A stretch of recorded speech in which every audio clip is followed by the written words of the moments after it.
Сайн байцгаана уу хүн төлөвчтэй. Өнөөдөр манай дефакто нэвтрүүлгийн зочноор ДЭЛХИЙН банкны нийгмийн хөгжлийн мэрэгжилтэн ноён Ingo Wiederhofer оролцож байна. Ingo Wiederhofer ДЭЛХИЙН банкны нийгмийн хөгжлийн асуудал хариуцсан менежер. Ingo Wiederhofer Georgetown их сургууль, Cambridge их сургуулийг тус төгсжээ. Тэрээр нийгмийн хөгжил, хөдөөдөх нийгмийн үйлчилгээ, цэрэгт татагдах, цэргээс халагдах, залуусын оролцоо болон Аз номхон далайн хөгжил болон зөрчилдөөний асуудал дээр 20 гаруй жил Мянмар, Лаосын бүгд найрамдах улс, Тайланд болон Монгол улсуудад ажиллаж байжээ.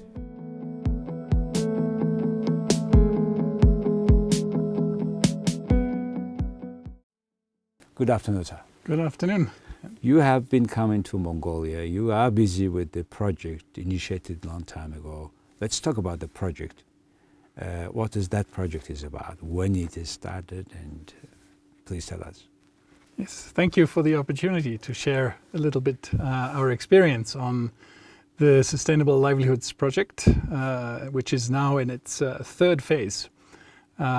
This engagement between the World Bank and the government of Mongolia started back in 2003. At that point, very much with a dual focus on improving access to infrastructure in rural communities using community-driven development approaches, as well as strengthening the livelihoods of rural households.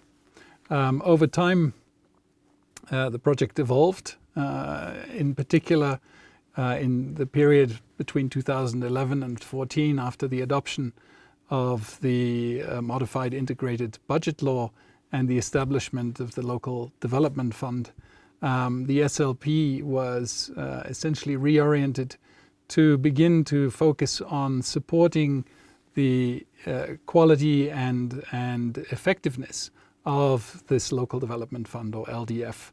And that is still a process that is ongoing. And we are at this point coming towards, or well advanced in this third stage of our engagement, and in fact discussing with the authorities how best to proceed into the medium term after the closing of this phase, which will run for another 18 months or so, 24 months or so. Okay, another 24 months.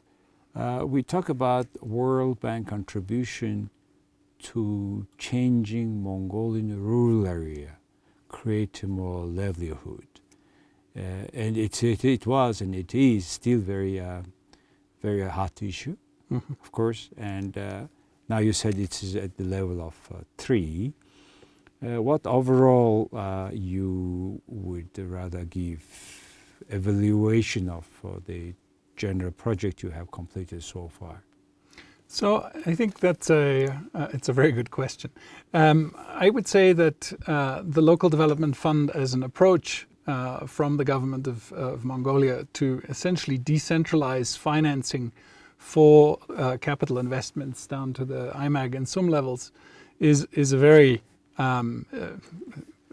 recommendable and can be a very effective approach to strengthening both governance and ownership of budget resources at decentralized levels, and can improve service delivery. So I think that the general direction there is very much something that we are very happy to support. The challenges, I think, in Mongolia have been twofold. First, the IBL came in just before a big fiscal crunch. And so what you had was a startup in 2013 and 14 with significant resources, and then a significant contraction of the funding available to the LDF over the next few years. And so I think the government and is very much in the process of rebuilding the LDF as an instrument in support of local development. That's the first thing. The second thing is providing the financing down to local levels is one thing. The bigger challenge is the actual how to use those monies and those resources efficiently, effectively, and transparently.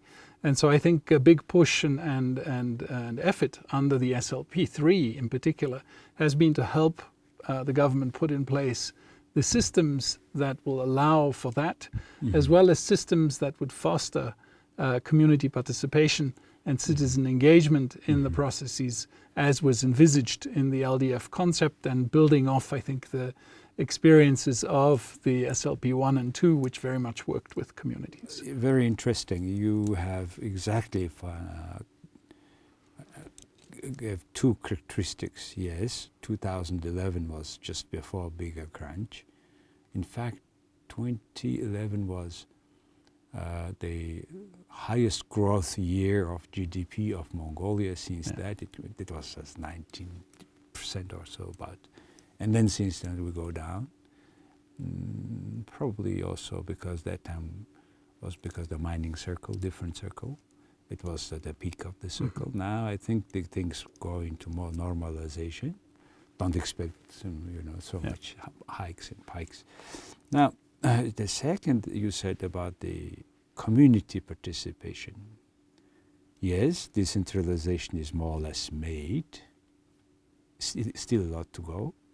But however, with this local available funds, community participation, in particular in Mongolia, where we are so much politicized in countryside, unlike our two neighbors.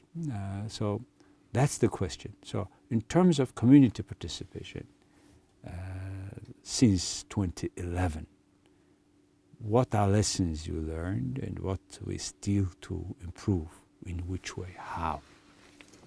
So I think, as is the case in many countries that have gone through similar processes, in a sense, the political push for the decentralization happened quite strongly and quickly, and the systems to actually for the how to do this well take some time to develop and to build, and so they're in effect, I think, catching up a little bit. The lessons on this, I think, are quite clear and also consistent with what we see in other countries. I think the first one is it's really important, and this was a challenge in the last few years here, I think, to have some predictability in the systems. If you want communities, and for that matter, some authorities, to engage and really commit time and effort to these processes, they need to have some idea of what kinds of budgets they have at their disposal. Otherwise, it very quickly becomes a wish list process, or it becomes a process where people put out lots of ideas but then become discouraged because nothing is supported. In the case of the LDF, the financing dropped by almost 90% between 2013 and 14 and 15, and is now basically growing back up. And it's now growing, I think, at a relatively healthy rate. But these big changes in allocations are a challenge. So predictability, I think, is one lesson, and trying to build that in and providing some forward predictability so that people have a sense of next year, well, how much should they be expecting or not, I think is one thing. The second one is clarity on procedures. We have spent quite a bit of time in the last few years working with the Ministry of Finance and other stakeholders, IMAG and some authorities, on reviewing and refining the guidelines for the implementation of the LDF, so that there's greater clarity on what the specific responsibilities of the SUM authorities, of the citizens, of the SUM Hurals, and of the IMAGs is in terms of the actual execution of the planning processes and the investment processes. That's what is at times it comes on media about the local particulars, some on capacity, responsibility, or sometimes inconsistency in the way how it is managed.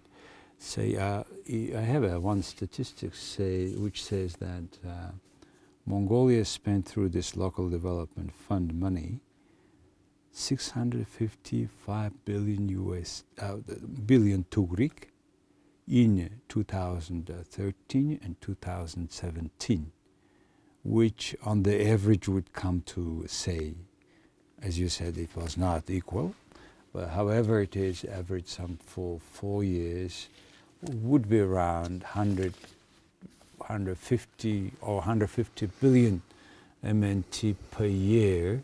Of course, if we talk about 330 summons, if divided into that amount, I think for per summon as such, relatively not that big amount. What is World Bank project support on that path? In terms of money, how much money you have invested? Is it project? Is it grant? Is it a loan? Please tell us about that part. Sure. Under the Sustainable Livelihoods Project 3 financing, the bank has provided approximately $24 million of credit on IDA, so highly concessionary. How much? $24 million. $24 million since? Since 2015. Okay. That has been complemented with $6 million of grant financing from the Swiss Agency for Development and Cooperation. So this is a loan, 24, a loan. plus $6 million grant. Correct. Dollar grant from Swiss. From the SDC, correct, from the Swiss government. Swiss Development Cooperation Agency. So that is the external financing component, if you like, provided in support of the LDF from the bank and the SDC. Now, I think it's important to note that that money is essentially then put to the following uses. First, it is only really in support of the local development fund at the SUM level.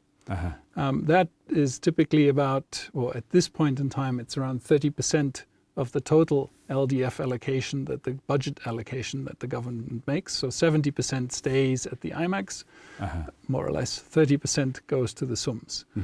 The SLP3 financing goes in support of the SUM. The resources are really utilized for the following types of activities. One is capacity building, and this is really intended to strengthen the capabilities of the SUM authorities, the IMAG authorities, and citizens groups to utilize the LDF resources effectively and efficiently.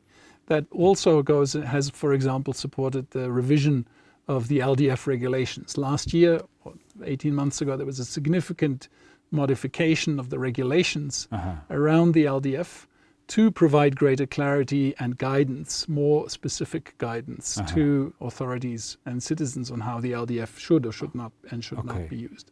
The second thing is something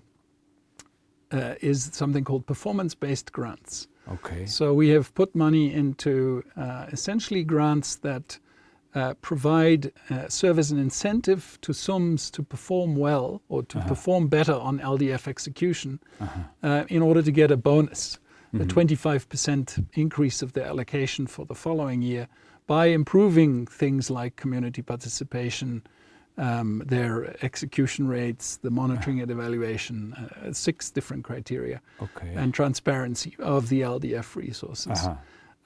That is assessed every year through something called annual performance assessments, which are done by independent contractors in all 330 SUMs, which the SLP3 supports. I would add that the SLP3 does not provide financing in Ulaanbaatar city, so UB city. It's focused on the rural SUMs. What we talk about sum per average SUM? So this is really difficult to assess because there's great variability. I think one of the challenges that we are still dealing with on the LDF is essentially equity in the financing formula. We've actually also worked on improving that equity. And getting to a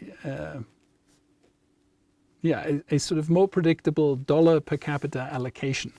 The formula is based on a number of things, including poverty rates, remoteness, etc., income levels. So we've worked on helping that. Just some estimation, or very.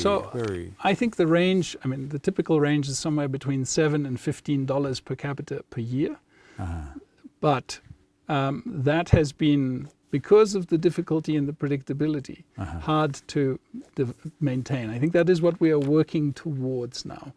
If you think about it, for example, let's say in 2013, the LDF allocation to SUMs was $59 million. In 2017, that went down to $4 million or less than $4 million. because of the fiscal crunch. In that context, obviously, you can't get to $7 per capita. 2017, Yeah. only 4 million. Yes. So now we are, and then we, I mean... Well, that's the first issue to highlight, that Mongolian LDFE found, because it's not consistent, unpredictable, it's very hard to manage. Correct. How much money you are going to have it, first. Yeah. Secondly, you are supporting with your project, once they manage it, probably you are somehow matching that certain part of this LDFE, right? Yes. I understand. And then you come World Bank, come and say, now we talk about, let's talk about the efficiency. I mean, you get the money. If you have a spending well, then we have 25% increase next year. Kind of that approach. How much it is supported, your approach, by a local administration? And what is the difficulty when at every election the people you talk are changed in this country? What is your take on that? So I think the first thing is that at the SUM level, the LDF is very much valued by local authorities.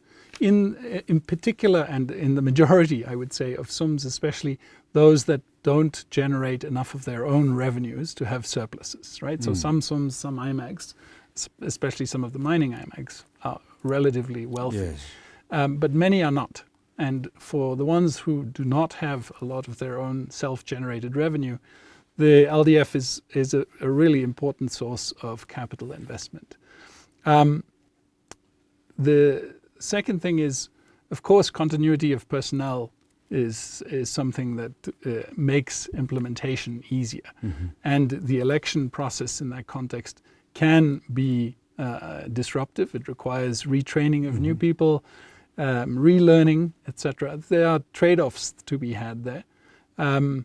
I think the trade-off, at one level, the question is what is an optimal length? Because I have also worked in countries where people have been in their positions too long, and so that's you cannot say about Mongolia. This country keeps changing, even the cabinet. We are matching with Italy. Yeah. With the change of the government, the only thing I think overriding Italy is the amount of change we have per decade. Yes, I would say so. I've personally been working here for the last 3-4 years, and there has been enough continuity during that period, I think, to make progress. Last 3 years, you are lucky, as we do, but still they have changed the cabinet. Yes. Anyway, at the end, the final thing at the end is livelihood means jobs. Jobs means business. In that terms of creating jobs, which is the base of livelihood, normal life in any way, it's a matter of fair competition if we take market perspective to the issue. It's a creating of opportunity and fair competition. From that perspective, any success story, anything that with the project, local community have some kind of economic background, more value created. So I think that the first thing to note is that the LDF is really intended to support public goods rather than household livelihoods or private companies or SMEs in any form directly. So that is not the purpose or the primary purpose of the LDF. Now, public goods and the quality of public goods have an effect on whether or not the private sector can function. Such as? So, for example, the LDF finances, in some cases, electrification of SUM centers. The LDF finances public street lights, which allows people to and markets to function differently. The LDF will finance solid waste management in towns, which is necessary if you want to have markets running and in a hygienic way. The LDF in some cases finances roads. And so I think those two can foster, good roads are necessary for the movement of goods. And then lastly, I think the other thing to think about is the LDF finances some of the social investments that are necessary for longer term human capital formation. Things like early childhood development centers, so kindergartens in SUMs in rural areas.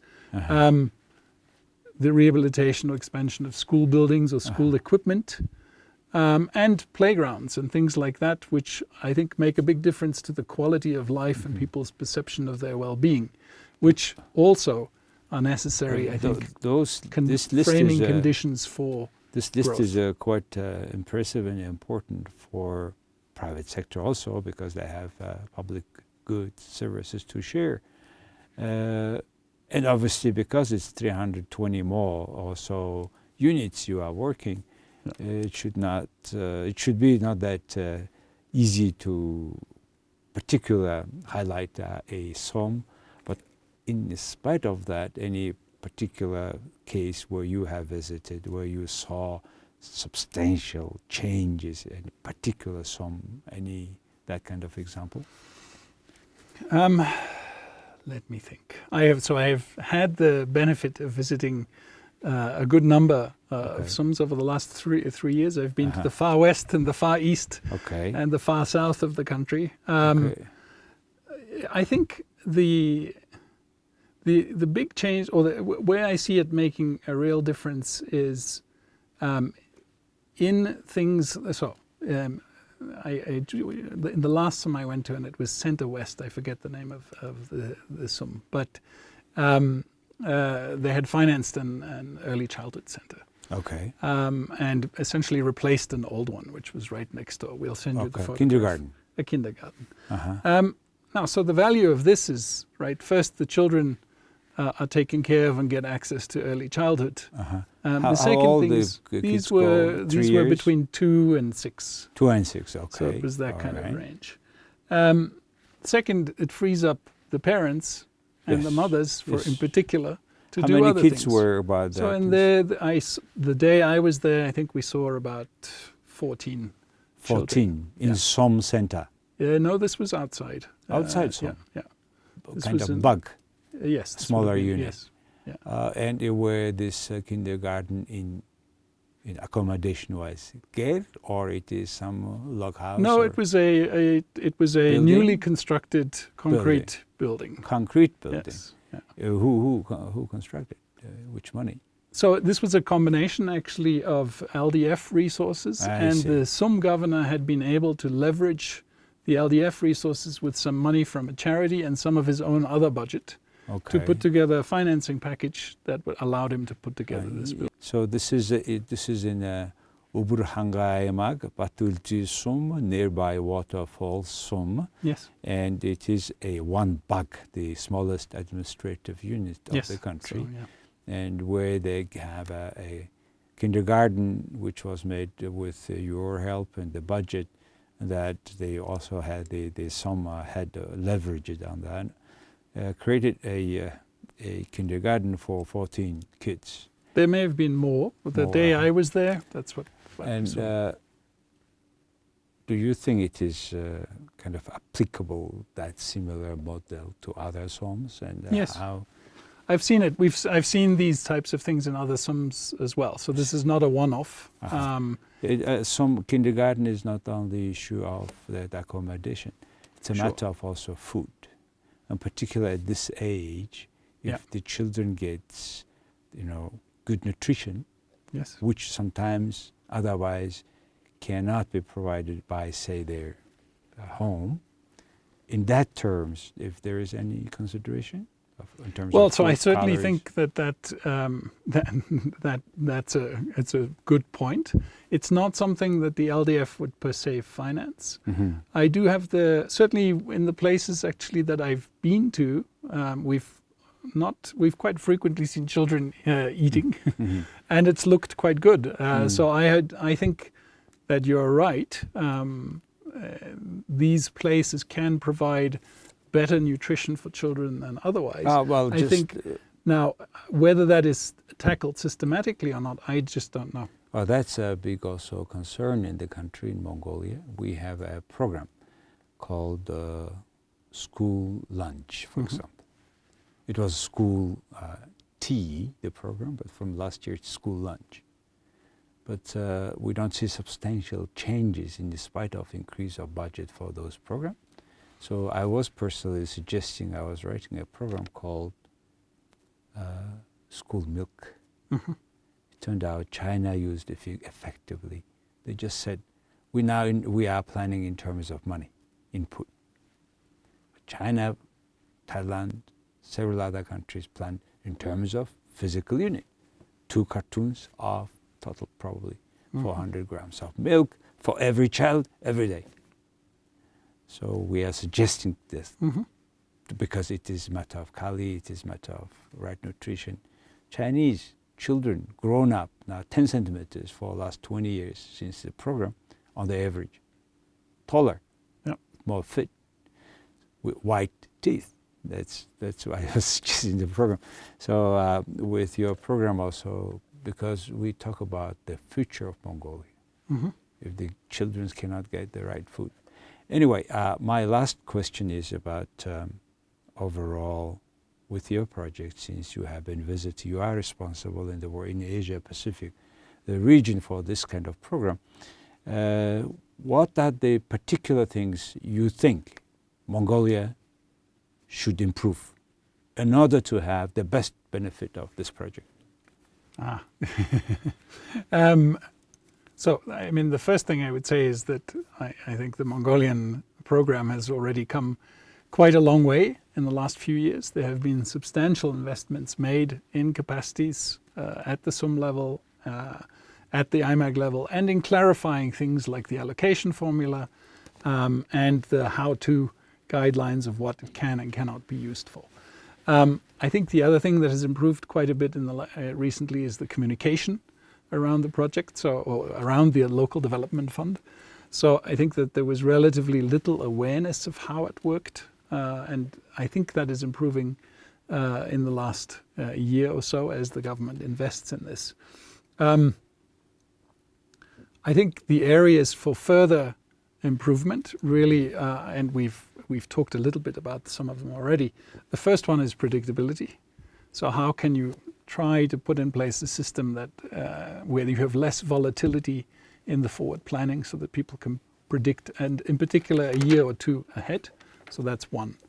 I think the second one then is in the equity across the SUMs and the IMAGs. One of the things that we haven't talked about, but which is important, is that the LDF is actually also one of the mechanisms that the government uses for benefit sharing of mining revenues.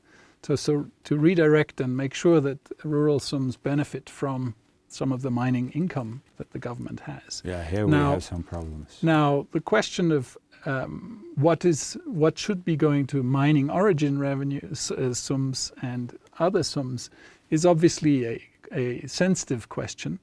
But I think that is an area where there is a conversation to be had about how to improve equity across the country in the allocations. So that is a second issue, equity. Okay. A third issue then I think is really further work around the quality of delivery at the local level, so that there is a stronger emphasis on technical quality and on the quality of community participation. I think what we are seeing is improvements in numbers of people going to meetings and numbers of people voting for their priorities, but the actual level of understanding and their actual ability to make sure that their votes at the end of the day are fully basically taken into account by even the Sumhurals is, I think, a third area where we would see opportunities for further improvement. I'm so happy to see your particular highlighting community participation, which is probably the most missing or weakest chain in this country. Through our democracy now, people are more learning, and in particular if at the bug level everybody participating and making decisions on the way how this project is done, how much efficient, that would be a very good approach. And I think what you do is kind of setting certain standards of community involvement in projects like this. So I would like to thank you and your team for your great work. And I want every bug understands what you do and to be a part of your project. Thank you very much for the opportunity to share, and we certainly hope that the LDF continues to improve. I think I share your view that it can be a a really important tool for improved governance in Mongolia over the longer term. Thank you, sir. Thank you. Thank you. За хүн үзэгчдээ өнөөдөр манай дефакто нэвтрүүлгийн зочноор энэ дэлхийн банк бараг бүх суманд хүрсэн сумын хөгжлийн сантай холбоотой тэдний тодорхой хэсгийг санхүүжүүлсэн ийм нийгмийн хөгжил гэсэн төсөл хийдэг юм байна. За энийг хариуцсан энэ ноён Ingo Wiederhofer гэж хүн Монголд ирчээд байж байгаатай ингээд уулзаад энэ төслийг яриуллаа. Ер нь явж Монгол улсын хөдөөгийн хөгжилд сум бригад баг дээр хүмүүс тэр мөнгө төгрөгийг багч гисэн хуваарлахад яаж оролцож байгаа. Тэр хуваарлсан мөнгө ашиглаж яах үгүй юу? Хин буруутай, хин зөвийг яавал найшруулах вэ? Ийм чухал сэдвээр ярилцлаа. Их баярлалаа.